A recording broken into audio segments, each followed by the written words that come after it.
couple of things here before we get started. We were originally slotted about a week ago, still for a 20-minute slot. We got bumped to an hour, so we promise not to be offended if you get up and leave after 20 minutes. So this is our talk, kind of a couple things here to start off the conversation. Early stories for us when we started a penetration testing company, things we never thought we would have to deal with. So some funny stories, hopefully you relate. So I think the first thing you should know is we own no rights to any of the images you're about to see. So a couple we do. Yeah, right. If you if we happen to use your image and you're upset about that, you can have half of all the money Josh made. Giving this talk. Yeah. Okay. So who are we? Just a couple of years ago, we'll introduce ourselves here. A couple of years ago, this was us. This was actually Josh. DEFCON about 5 years ago. And I'm actually, by day, I teach kind of offensive security, network-based security stuff at Dakota State, and then I work as a consultant penetration testing company. I work as a penetration tester for a company in the Midwest, and then the early stories we're going to talk about here today come from my experiences when I own my own penetration testing business. Yeah, so this is actually a picture from DEFCON 16. That was our first year we came to DEFCON, and it was, we showed up at 10 o'clock on Friday morning thinking it was going to take 2 minutes to get our badge. And that didn't work, so they said, we'll come back later today. The new shipment's coming in at 3. So at 2:45 we got in line, and they said, well, you were only about 1,500 people short from getting the next shipment. If you remember the electronic badges, they would come in like shipments of 24, I think. That's great. So Saturday morning, be damned, we were going to sit. Like, we got to the Riv first thing and sat by a trash can with 2 students from the University of Vermont. And it's so, like, the running joke is like 4 dudes by a trash can. Because people would be like, are you guys really in line? Because it was like 7:30. Like, yeah, we're getting a badge. We're leaving tomorrow. We're getting a badge. So that's kind of our background. So that was us 4 years ago. This is us today. Actually, this is Josh today. That's real. That's real facial hair. All right, so we don't really dress like that in South Dakota, but I had to work this picture in because it's a great picture of Josh.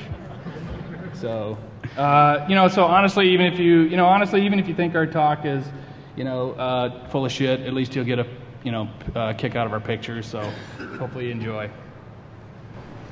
All right, so want to start this conversation out with, this overall question, right? So you want to be a pen tester, right? Well, so did we. So kind of getting back to the story here, talk a little bit about the business of pen testing and some of the surprises that we ran into along the way when we were kind of going through some of this stuff. We started out, if you read the description, pretty naive, pretty much a couple of lamers, trying to make a difference in the world. So I actually started a penetration testing company, and then connected with Josh as the company grew to do the offensive web side of things for me. I couldn't handle everything at once. So it seemed like a pretty good fit at the time, right? It seemed like we were doing some pretty fun stuff. So you want to Yep, and of course it changes, but these are pictures. You guys probably recognize some of these guys. Jared DeMott on the left there, and then Moxie and Joe Grand. They actually came out to South Dakota. So there's 2 things you need to know about these pictures. The first one is it's April, but for some reason the steakhouse that we're eating at has a Christmas tree in the background. Not really sure why, even though Moxie's like, dude, this is weird, there's a Christmas tree. It runs full year. Oh, it runs full year? Yeah. Okay, that's even weirder. And then those guys are getting ready to chow down on some Rocky Mountain oysters. So and that's Joe actually taking a picture of it and sending it to his wife. He's like, I don't think she's going to believe what I'm about to eat. So if you don't know what Rocky Mountain oysters are, you can Google it. It's a Google away. Delicacies. I think actually Jared's eating chicken gizzards, but that's not as cool as. Yeah, well, if you come to South Dakota, we'll feed you right. All right. So anyway, we wanted to be penetration testers, and so we did it. We started this company, right? And we actually very quickly realized that something was extremely wrong. Something didn't quite add up, right? And we were a little shocked at all the stuff we didn't know about not only the business, about running the business and all kind of the funny things that go with that. So that was the inspiration for this particular talk. So,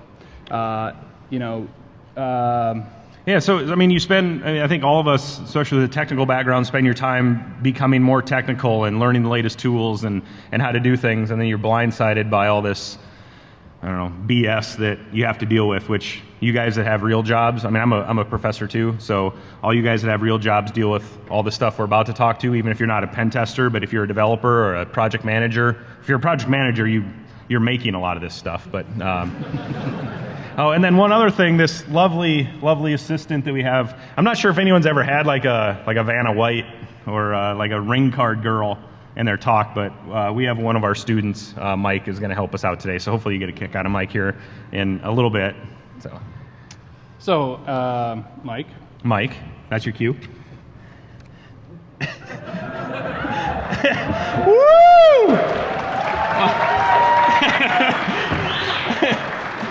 This is issue number 1. I mean, if you go to DEFCON most years, there's no girls, right? I mean, there's tons of hookers or girls here this year. You know, I mean, Mike was like the sexiest thing I could come up with. I didn't know all these girls were going to be here this year, so. So back to the talk, right? We first thing we thought was basically we would start this penetration testing company and run a couple of tools and make millions of dollars and quit our jobs as professors. It turns out that, you know, chicks don't think that that's very cool. You know, they don't really get that. All right, that'd be good. That's good to know. See, my wife would disagree. So my wife thinks I'm bowling right now. Yeah. So lots and lots of kind of things that we thought were pretty obvious weren't obvious to us to begin with.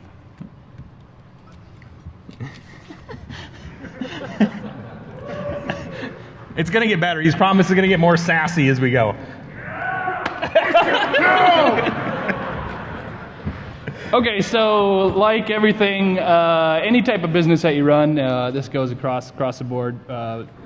It boils down to money with the business. We learned that very quickly, right? We didn't realize at first that so much of running a business was a money thing. We had a little passion and really wanted to do something and thought that was really all that it took. You know, we thought we were going to get a couple of clients and we were going to, you know, work for a few months pen testing a client and then, you know, cash these fat checks. Turns out we actually had bills to pay, so that didn't really work. Yeah, so another thing is like there, you know, obviously there's tons of good open tools. Open tools are very, very, very cheap tools. But something that we found out was even like something as simple as buying a $200 burp suite license for all the web stuff that we do. I mean, that becomes like, really? And, you know, somebody's going to ask you like $200? You need $200? I'm like, good Lord, it's $200 for like the tool for the year that, you know, the main tool I'm going to use. So, and then kind of a funny tangent, the company we work for now, when the license for burp, which is the tool I use mainly, came up, I had like 4 or 5 guys around my desk like, hey, I'll buy that burp license for you. I'm like, what is going on? Well, the company we work for, they reimburse you. So what everybody was doing is they were throwing it on their credit card and like earning reward points, like in their personal name, and then like the company's reimbursing. I'm like, oh, okay, I get it. So. Issue number 3. So this was a little There's bit only of a 15 shock. issues. Yeah. This was a little bit of a shock to us when we first started out, right? Yeah, obviously everyone knows you're a penetration tester. You're doing something offensive for a client. You need an authorization form, right? A get out of jail free card, I like to call it, right? So the problem with that was that our authorization form began to get mauled by the clients, right? We need to know all kinds of things from you. We need to know what IP you're coming from, when you're coming from that IP, you know, how quickly you're going to run your scans, how much bandwidth you're going to have. So, and we talk about this a little bit more a little later, and actually that whole series can be another talk. But there's all kinds of things here, right, that I mean, if we're going to run a penetration test, let's make it something that adds security value. Well, I mean, if I'm giving you a form that says I'm coming from this IP address at this time, and I'm going to run, you know, these tools against you, Well, that's not really much of a penetration Yeah, test. and then you know, the form was something that both the client and some of our management wanted. I think it was kind of a CYA in effect. You know, when we first signed up, we wanted to say like, well, give us like a 30-day window. Like, give us like a whole month. We won't tell you when or how or for how long or anything. And at the end of the month, then give us, you know, a couple more months to write a report, and we'll get it back to you. No, they wanted like, here's your 2-hour window to start. Needs to be done by business hours. And so, you know, those, I mean, it's something that those companies deal with, but you kind of have to, you know, fit yourself into. Yeah, so, I mean, this gets back to, and we'll touch on this in a little bit, right? It's all about educating your client. And there's lots of good podcasts out if you've been following the community at all this year, and lots of good speakers have brought this issue up. So we'll come back to this. Gillette makes a razor named after this one. It's called the Quattro. Ooh, that was bad. That was bad. We might actually make him stop. Uh-oh. He's going to disrobe. It's going to fit. It will fit by the end of the talk. It's spandex. So just in case you can't see this, right, this is down in the corner is a funny little screenshot I found. Obviously somebody searched in Google, and then we have the, you know, Google, you know, doing some keyword advertising for us, which is, in this case, I think, love, buy it new, used, and cheap on eBay. So New inbox. So obviously, information gathering, it's a huge part of any penetration test. I mean, it's a massive part of anything that you do. It's a big part, obviously, of penetration testing.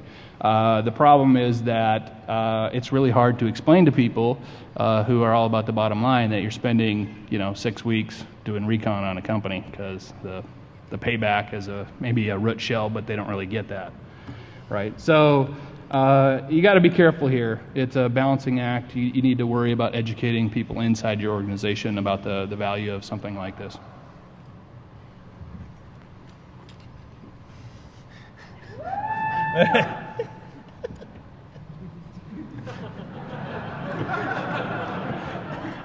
So I know.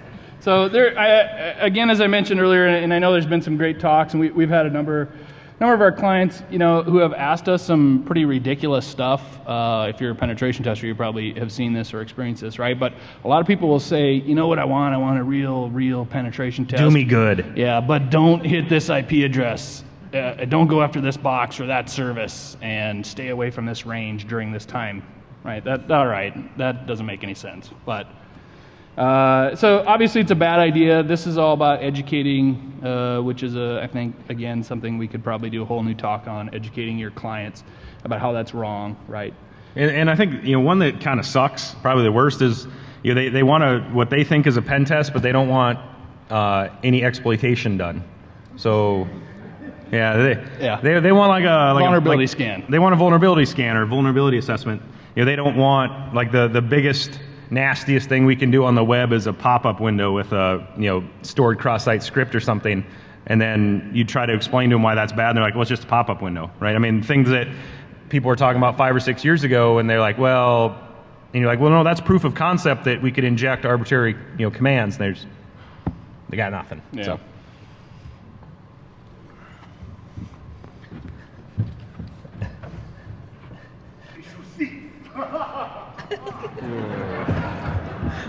We might have to get rid of him. All right, so this is one I found very early in my career, especially when I was first starting out. You know, I used to get an IP list. It literally was a form that I would get signed by a company with an IP. You know, they'd scratch something on and fax it back to me, and then I would type it into my pen testing box, and then, you know, I'd scan them and run all those tools, and every time I would scan them, I would retype the IP address, and inevitably, you know, I'd fat finger something, and then the guys in suits or the ISP calls me the next day, and we've been blacklisted because I have chubby fingers. So, you know, there's a number of issues here that you can run into. Be careful with this. There's some very easy technical stuff you can do. You create your IP address, you know, dynamically, so you're never touching it. You put it all back on the client. Make them fill something out so it's automatically generated. Use a firewall, obviously, you know, so you're, you know, making connections only to your target. All those things take time. So You know, another one here that isn't on this slide, but we have some smaller clients who actually have a dynamic IP address. So they might fill a form out today for a pen test 6 weeks from now. And you're like, all right, great. And then you'll run that scan and it'll find weird things that maybe you weren't expecting from that client, and you'll write up the report and life is good, and you'll send them the report and they'll be like, wow. Yeah, you're owning some XP no service pack box, and you're like, this is sweet. This is sweet. You're like, wow, these guys are great. And you give them the report, they're like, that's not even our stuff. You're like, well, I didn't fat finger it, right? Maybe we're copying, pasting, or we like to just set up like a little notepad files with IPs and URLs. Well, if they have a dynamic IP, if they don't, so now what we have to do is like the day we're going to run the scan, like call up that client, like, is your IP still this IP address, which you've just, obviously sounded the alarm bells that you're about to do your thing. Which should be another issue. Trying to get a client to give you an IP address is way more difficult than you would think. Yeah.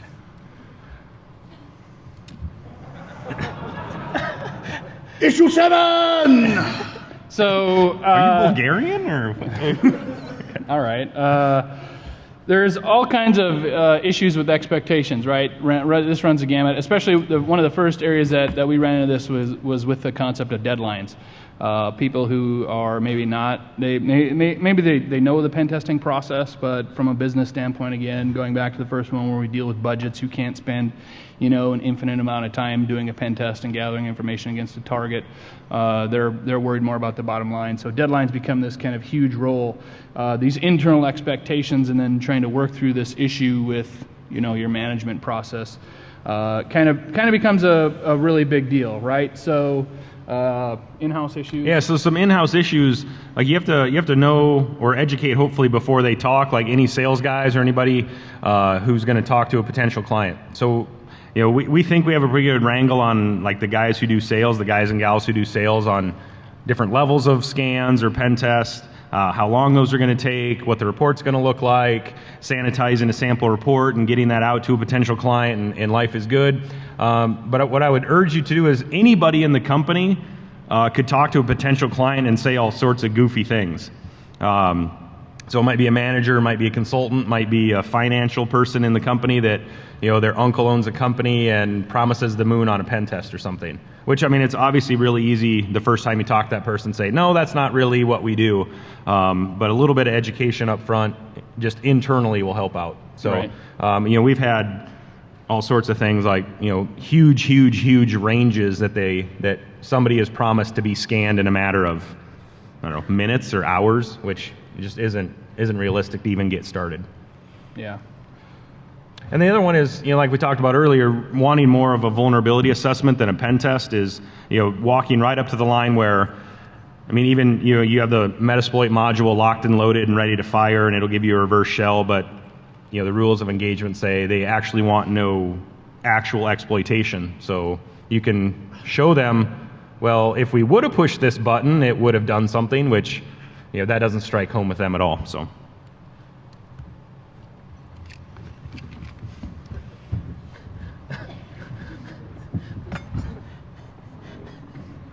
All right. I'm beginning to think Mike was a bad idea. All right. So the flip side of that, so the last slide was all about kind of your internal expectations, especially if you're from a company that includes multiple levels. That tends to blow up very quickly. You need to work and manage that process of whether or not you have salespeople out in the field who are selling for you. You need people that understand that process, whether or not you have a business manager or somebody that's all about the bottom line. They need to understand that process and why something like information gathering is important. So the other side of that is the expectations you will have from your client. And we get a lot of stuff like, okay, so I know you just owned the box last week and you totally destroyed us, but now we fixed XYZ. Can you just give us a quick rescan, right? Which, again, defeats the purpose of the pen test. And probably another one of our favorites is we get a lot of consultants, or not consultants, but the actual clients that will actually call us and say, we're 24 hours or 48 hours into a pen test, and they'll be like, hey, how's the pen test going? Can you give me an update on the client? Yeah, the client. Yeah, we want to know how it's going. Can you give us a quick summary of the results? We haven't even generated a report. Sometimes we're not even done with the actual scanning of it, so obviously that's an issue to try and deal with. Yeah, and another one is we'll work with clients who actually outsource most of their web app stuff. So if there's any issues down the road, then we end up talking with a lot of developers from other companies that built the web application. So a funny true story is we actually had a company called me. I gave my cell phone, because that's the easiest way to contact me. They said, I hope it's okay, but I gave that third-party development company your cell phone in case they had any questions directly. I'm like, oh boy. And no shit, I'm sitting in my garage having a beer on like a Friday afternoon at 4:30 and my phone rings, and it like I'm the kind of guy, like if it's an unknown number, like if it says unknown or if it's a number I don't know, I'll actually answer it. It's kind of sadistic and fun for me.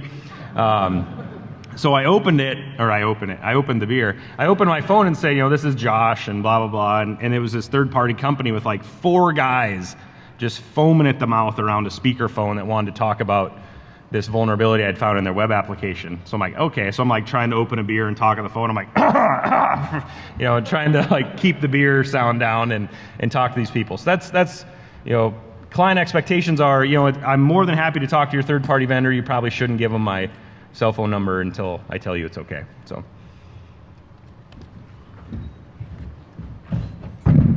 Number 9.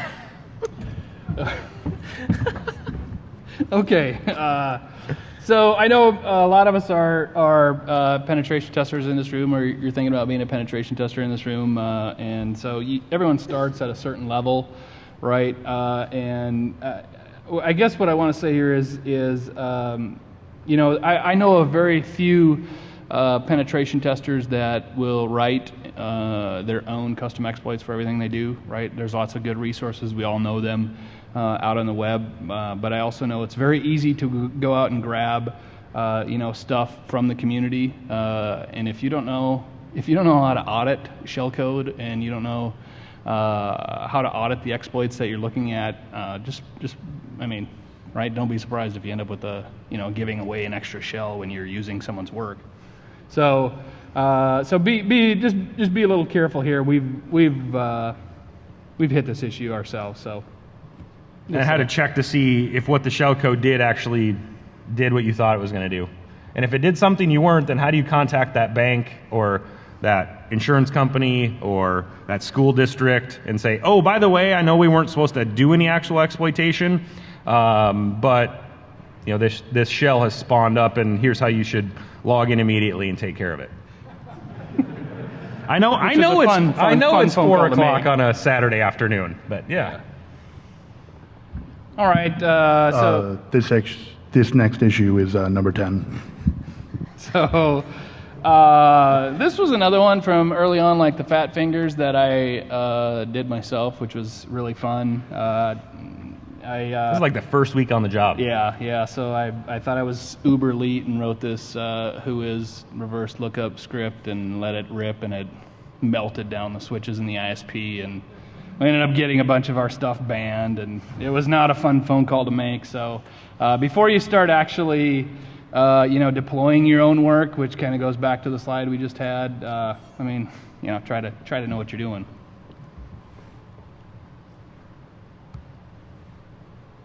That's quick. I That haven't was a quick prepared one. this one yet. 11. So this one is actually one of Josh's early fails, I guess. Yeah. This is all about fails. Yeah, like I'm a huge burp fanboy. Like DAF has done a great job developing that tool, and I was using it and life was great. And I'd actually used it for 8 weeks. And for all you burp users, in the spider tool, it's Peter Wiener from Wienerville, Wisconsin, with the Social Security number, like basically an auto form submitter. And I had never ever looked through the actual config of the spider. I just I changed some of the parameters on threads and some of those things, but never actually looked to see what values it was using. So I think that's what DAF was actually banking on, was to put people in this situation. So we were on the job. We had been on this, not the same job, but been doing pen tests for like 8 or 10 weeks, and a company CEO calls us and wants to know why Peter Wiener has made like 400 form submissions and how classless that was. And I'm like, Okay, I mean, I couldn't argue. I'm like, yeah, I probably should. Peter Wiener, yeah, you got me there. So, Lesson learned. so like anybody else, it's Peter Winter now. I mean, I just from Winterville, Wisconsin. You know, I didn't want to like. Yeah. Daft did? Daft didn't know that mean. Yeah, it said. That makes it Even better. in the Queen's English, that doesn't mean Wang. Okay. Yeah. Okay. So. Yeah, so that was a good one. So like when you load up a tool, especially if it's a tool I knew pretty well or know pretty well, but look through those. So 12.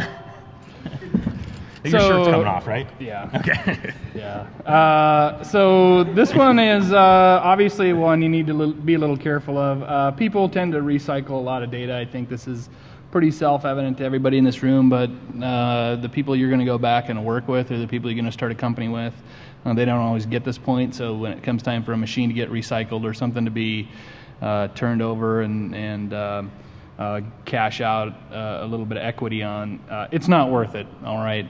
In this one, you can also be a little bit careful here too, folks. I would just tell you when you talk about your reports, right? Most of you will probably run your pen testing from a box or 2 boxes or a dozen boxes or whatever it is. Those particular things, not only do you not want them on eBay, right? Forensically, you don't want them on eBay, but the reports that you generate each time, you have to be a little careful, obviously, right? Sensitive stuff. Many of you probably running around, using a great distro like Backtrack or something, but you're running a lot of hacker processes, and if you go back to some of the stuff we just talked about, you're downloading exploits. Right, just be careful. That's all I'm saying. And another one on the reporting side is something that a client always wants to see, before they sign up is, well, what's a sample report look like? You wouldn't imagine. I mean, it's hard to imagine the amount of work it takes to sanitize a report and actually have that report still maybe show something that you could do. So we actually went through like 3 or 4 iterations of a sample pen test report. Still with the fancy graphs and the pie charts and all the network stuff and the web stuff, but something that we could show a potential client that says, here's the kind of stuff you're going to get, without them saying like, oh, that's the law firm downtown, or Yeah. So I mean, it's actually way more work than it's worth. I mean, short of like using the scratch out tool in Paint, which we all love Paint.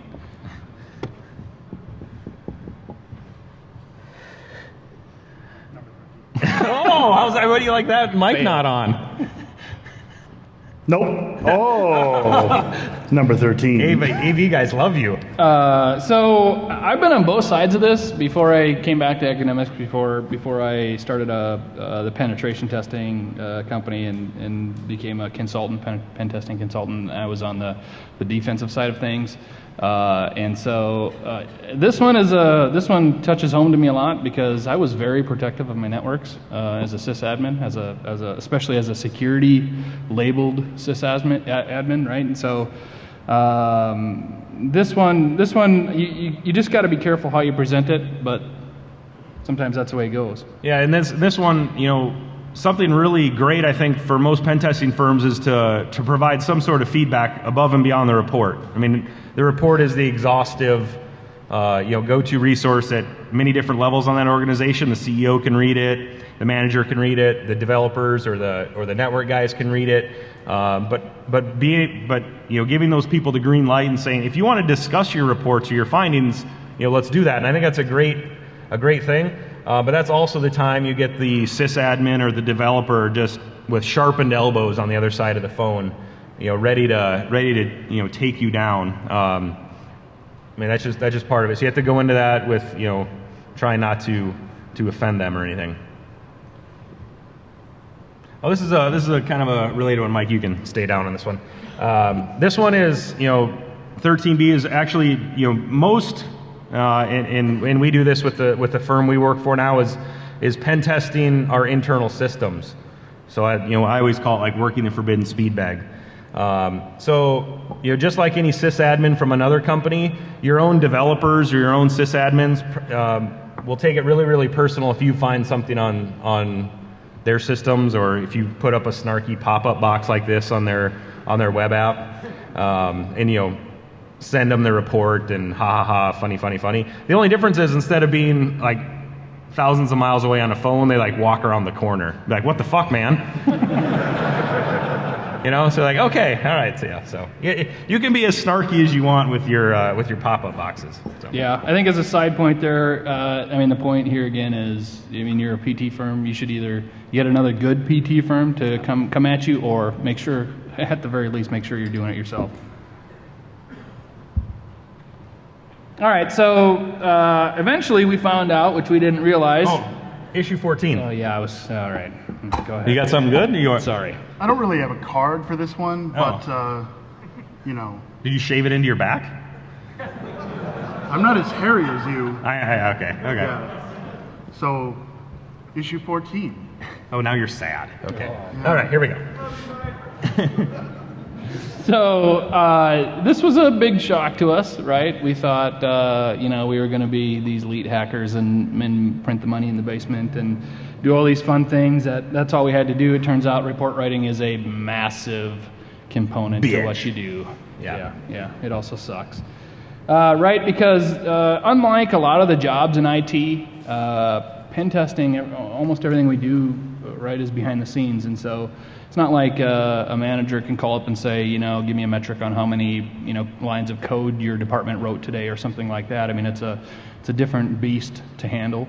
And so a lot of times, as many of you know, the pen testing report is the final outcome. It's the final thing that your client will see. It represents you almost in your entirety, and you know, so it becomes a big deal.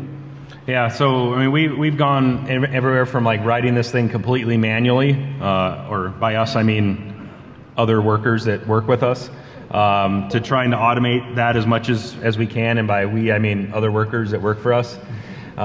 So I mean, this is something that you have to do. So yeah, it's just kind of the do it right. Make sure you do it right. And I'm sure most of you know this. When it comes to report writing, we try to tell. We're from South Dakota. Very ag-based, so we try to provide our reports in 3 levels. The top being one that you can give to any farmer and have him at least make sense of it somehow, right? Which is very difficult to do. The second one being a more executive technical summary for the technical managers, and then the third one being some very detailed stuff that the sysadmin security people can really dig into. And you can kind of see the progression there. Everyone does it a little different, but it's a huge part of your job that I guess we didn't really expect.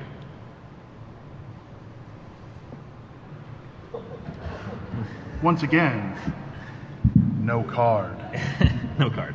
So obviously one of the issues, this is again more dealing with the client expectations. When we talk about that type of thing, one of the things that you need to really, you know, understand, and I know this isn't the audience maybe to try and preach us to, because we all get this, but your clients don't understand that, right? They're going to pay X number of dollars for a penetration test. Once they pay those X number of dollars that pen test, they're going to assume that you are now liable for their security for however long, right? And so that's just not the way it works, right?